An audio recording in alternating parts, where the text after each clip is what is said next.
عالم میں کون ہے جو اپنے دل و دماغ کی تمام صلاحیتوں کو بروئے کار لا کر بچنا نہیں چاہتا؟ سوال یہ ہے کہ کیا ہم زندہ رہنا چاہتے ہیں یا مر جانا چاہتے ہیں؟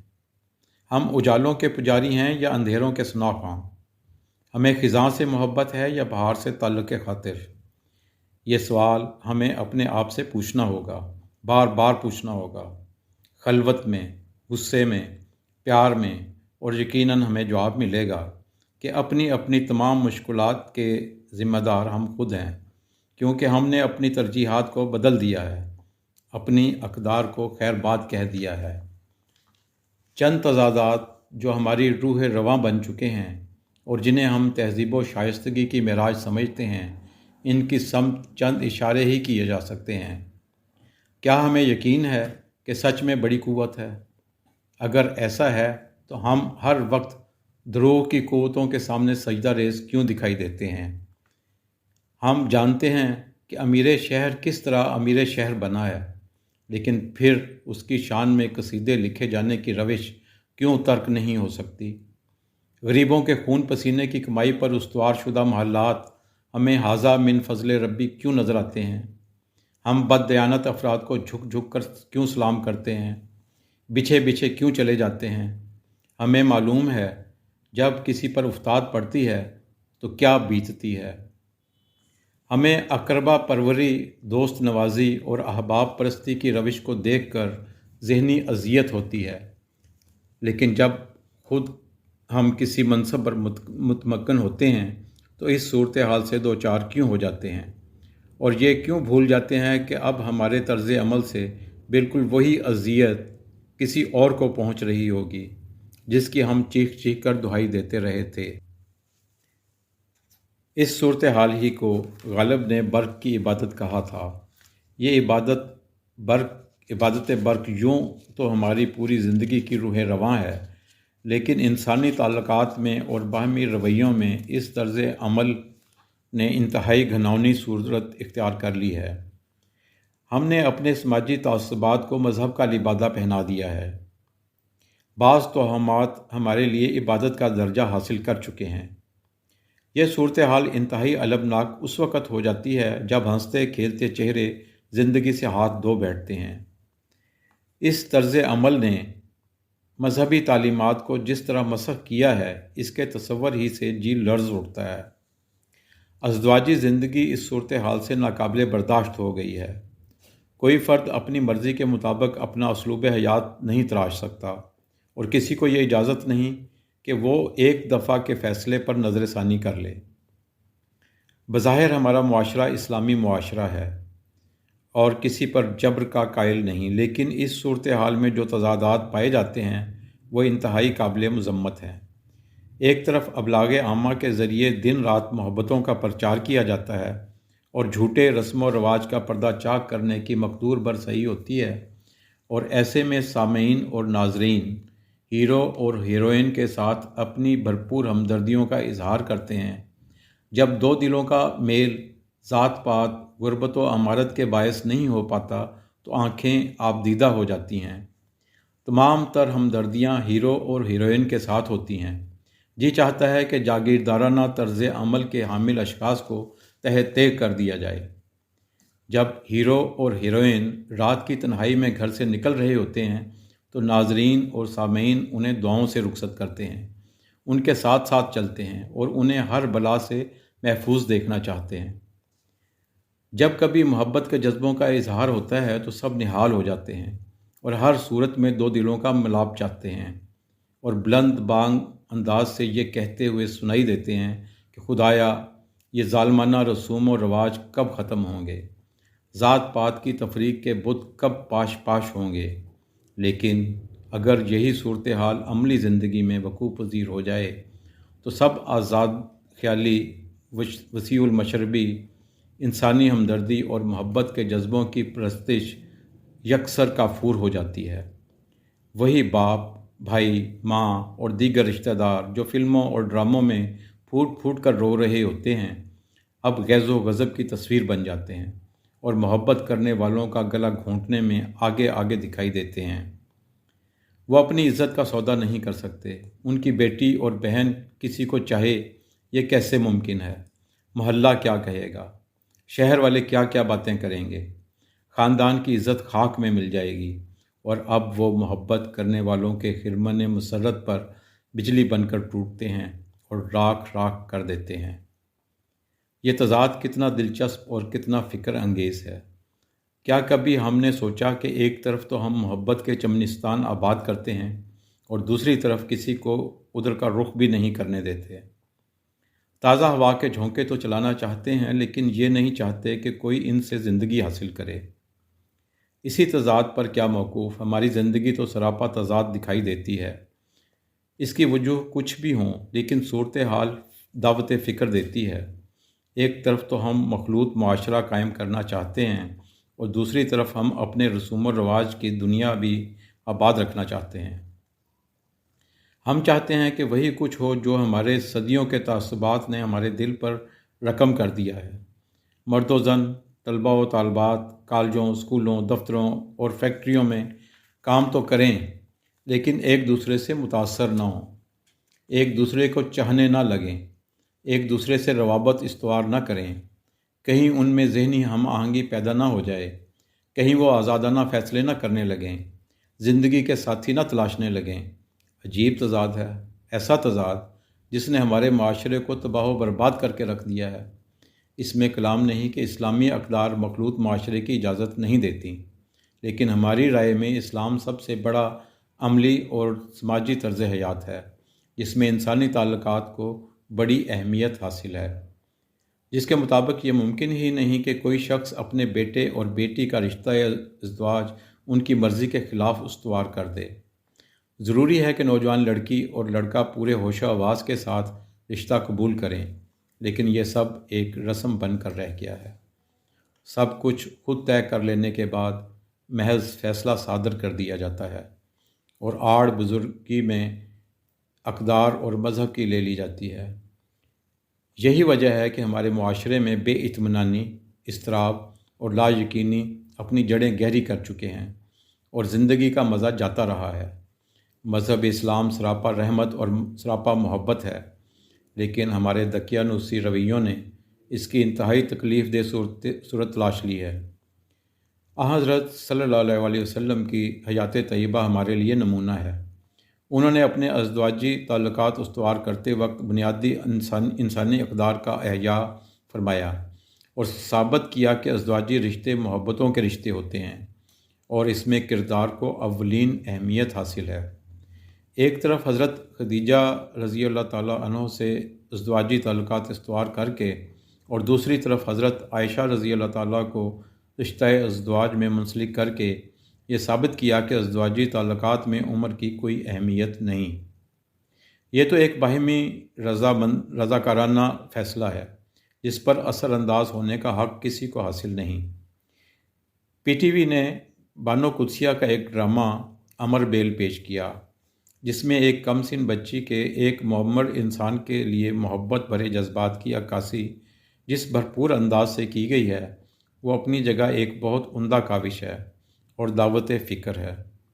انٹرمیڈیٹ کے طلبہ و طالبات کیتھرین اور مسٹر چپس کے ازدواجی تعلقات کا ذکر جھوم جھوم کر کرتے ہیں۔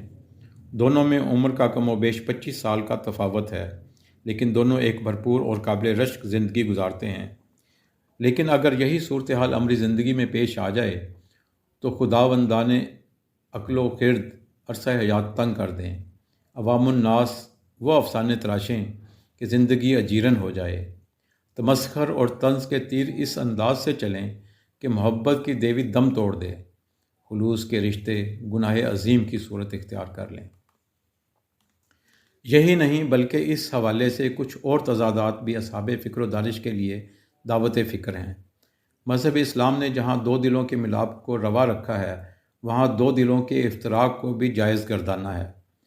طلاق ناپسندیدہ صورتحال صحیح، مگر بعض حالات میں انتہائی ضروری ہو جاتی ہے، لیکن معاشرتی رویے یہاں بھی حائل ہو جاتے ہیں اور ایسی مشکلات پیدا کر دیتے ہیں کہ ازدواجی زندگی جہنم بن کر رہ جاتی ہے۔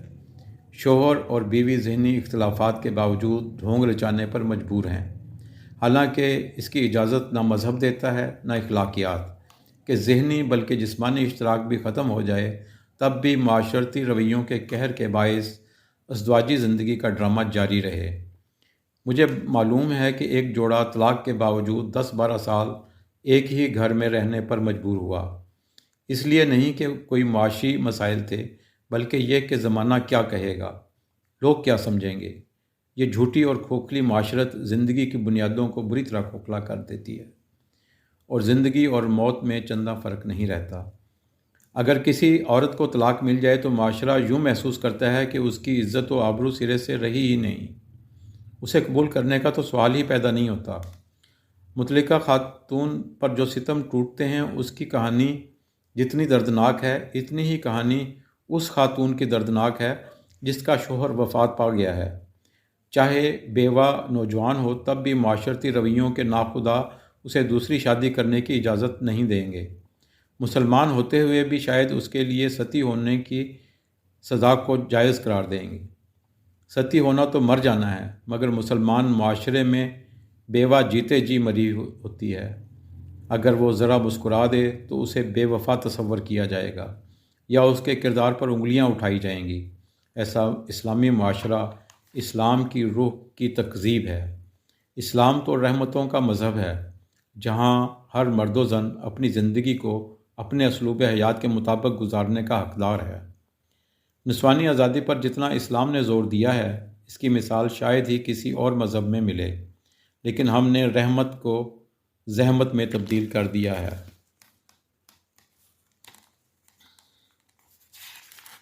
زندگی موت کے حوالے کر دی ہے، نور کو ظلمتوں کی بھینٹ چڑھا دیا ہے، اور اس کی بڑی وجہ یہ ہے کہ قول و فعل کے تضاد نے ہم سے انسانی جذبے ہی چھین لیے۔ اس میں ایک انتہائی اندوہناک صورت اور بھی ہے۔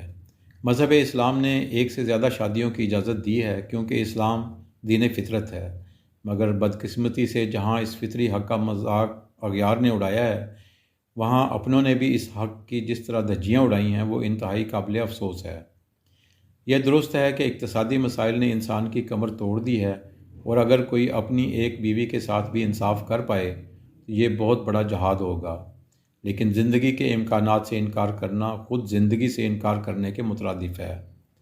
ہزاروں ایسی صورتیں پیدا ہو جاتی ہیں جہاں ایسا کرنا ناگزیر ہو جاتا ہے۔ کسی دانشور نے کہا تھا کہ مسلمانوں کا صرف یہ قصور ہے کہ وہ اپنی شادیاں ڈکلیئر کر دیتے ہیں کیونکہ ان کا رب رحمان و رحیم ہے، لیکن وہ لوگ جو چپکے چپکے جانے کیا کیا گل کھلاتے ہیں اسلام کی جائز اجازت کو تمسخر کا نشانہ بنانے پر مصر ہوتے ہیں۔ حقیقت یہ ہے کہ اللہ تعالیٰ نے انسان کو عقل دی ہے، وہ برے بھلے میں خوب تمیز کر سکتا ہے، اور جب خدائی احکام اس کی جبلت کی ترجمانی کرتے ہیں تو ایسی صورتحال کا مذاق اڑانا اسلام کا مذاق اڑانا ہے، خدا اور اس کے رسول کے احکام سے سرکشی پر مجبور کرنا ہے۔ یہ صحیح ہے کہ ازدواجی زندگی خوشحالی کے خود پر گزارنی چاہیے، لیکن حالات کے مطابق مراعات سے کسی کو محروم کرنا غیر انسانی فعل ہوگا۔ خواتین دوسری شادی کرنے والے مردوں کو گردن زدنی اس لیے قرار نہیں دیتی کہ وہ محبت کی جیتی جاگتی تصویر ہوتی ہیں، بلکہ ہمارے حالات کے سیاق و سباق میں ان کے اقتصادی عدم تحفظات انہیں ایسا کرنے پر مجبور کر دیتے ہیں۔ اگر وہ تعلیم یافتہ اور خود کفیل ہوں تو وہ کبھی اس انداز سے نہ سوچیں، کیونکہ صورتحال انہیں بھی اچھی طرح معلوم ہوتی ہے، لیکن وہ جان بوجھ کر اپنے عدم تحفظ کے خوف سے غیر ضروری واویلا کرتی ہیں، اور بعض اوقات یہاں تک کہہ جاتی ہیں کہ خدا تو مردوں کا ہے، حالانکہ خدا خلاق عظیم ہے، عدل کرنے والا، اس کے نزدیک مرد و زن برابر ہیں۔ بلکہ اسلامی تعلیمات کے مطابق خواتین کے حقوق پر غیر معمولی زور دیا گیا ہے۔ ایسے خدا کو غیر منصف کہنا کلمہ کفر ہوگا، اگرچہ یہ کلمہ کفر بڑی حد تک جہالت اور خود غرضی کی پیداوار ہوتا ہے۔ اگر معاشرتی رویوں کے تضادات کی لسٹ تیار کی جائے تو وہ بے حد و بے حساب ہیں، اور اس کی وجہ یہ ہے کہ ہم نے اسلام کو دل سے اور اس کی صحیح روح کے مطابق بوجوہ قبول نہیں کیا، یا ہم حقیقی اسلامی تعلیم سے آگاہ نہیں۔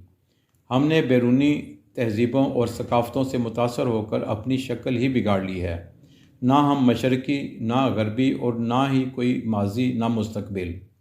یہ خیالات قنوطیت پر معمور نہ کیے جائیں، کیونکہ حقائق تلخ ہوتے ہیں اور انہی تلخ حقائق نے ہماری زندگی میں زہر بھر دیا ہے۔ نہ سڑکیں محفوظ ہیں، نہ گھر، نہ عبادت گاہیں، نہ درس گاہیں، نہ خلوت، نہ جلوت۔ ہم نے حالات کا صحیح تجزیہ ہی نہیں کیا۔ زیادہ سے زیادہ غیظ کے عالم میں ہم حکومت وقت کو کوسنا شروع کر دیتے ہیں یا پھر معاشرے پر برس پڑتے ہیں۔ معاشرہ افراد ہی کا مجموعہ ہوتا ہے۔ ہم سب مل کر معاشرہ بناتے ہیں۔ حکومت کے افراد کو ہم ہی چنتے ہیں، اور حکومت انتظامیہ، عدلیہ اور مقننہ کا امتزاج ہے۔ ایک چپڑاسی سے لے کر صدر مملکت تک سب اس مشینری کا حصہ ہیں۔ اسے حکومت کہیے یا معاشرہ۔ اگر ہم نے اپنی غلط فہمیوں کو خیر باد نہ کہا تو زندگی بدترین بحران سے دوچار ہو جائے گی، اور ہم اپنے تہذیبی اور ثقافتی اداروں کو نیست و نابود کر دیں گے۔ اعلیٰ اقدار کی شناخت گم ہو جائے گی۔ سچ تو یہ ہے، ہمیں نئے عمرانی معاہدے کی ضرورت ہے۔ اتنی شدید ضرورت کہ ایک دن کی تاخیر بھی اجتماعی خودکشی کے برابر ہے۔ ہمیں اسلام کی نعمتوں سے بہرہ ور ہونا ہوگا اور اپنے تعصب کو مذہب کا لبادہ پہنانے کی نفرت انگیز روش کو ترک کرنا ہوگا۔ انسانوں کو روبوٹ نہیں بلکہ انسان سمجھنا ہوگا، جنہیں زندگی جینے کے لیے ملی ہے، اپنی ذات کا ماتم کرنے کے لیے نہیں۔ لیکن صورتحال اس کے برعکس ہے۔ ہم غالب کے مصرعے کے مطابق برق کی عبادت بھی کرتے ہیں اور حاصل کا افسوس بھی بڑے شد و مت سے کرتے ہیں۔ اگر ہمیں پرسکون راتیں گزارنا ہیں اور پورے اعتماد دنوں کی آغوش میں جینا ہے تو شاخ زندگی پر محبتوں کے سوسن و گلاب اگانے ہوں گے، اور چمن حیات میں اخوت اور بھائی چارے کی فضا قائم کرنا ہوگی۔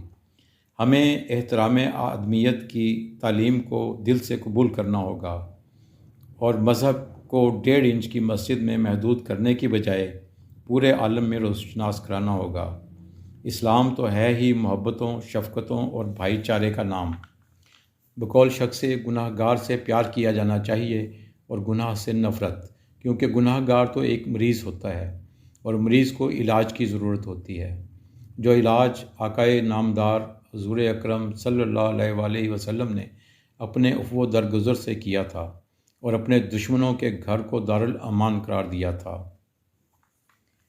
بہت شکریہ۔ تمام سامعین سے گزارش ہے کہ بزم شیخ اقبال یوٹیوب چینل کو سبسکرائب کریں اور اس آڈیو ریکارڈنگ کو لائک کریں، شیئر کریں، تمام دوستوں تک پہنچائیں۔ بہت شکریہ۔ السلام علیکم۔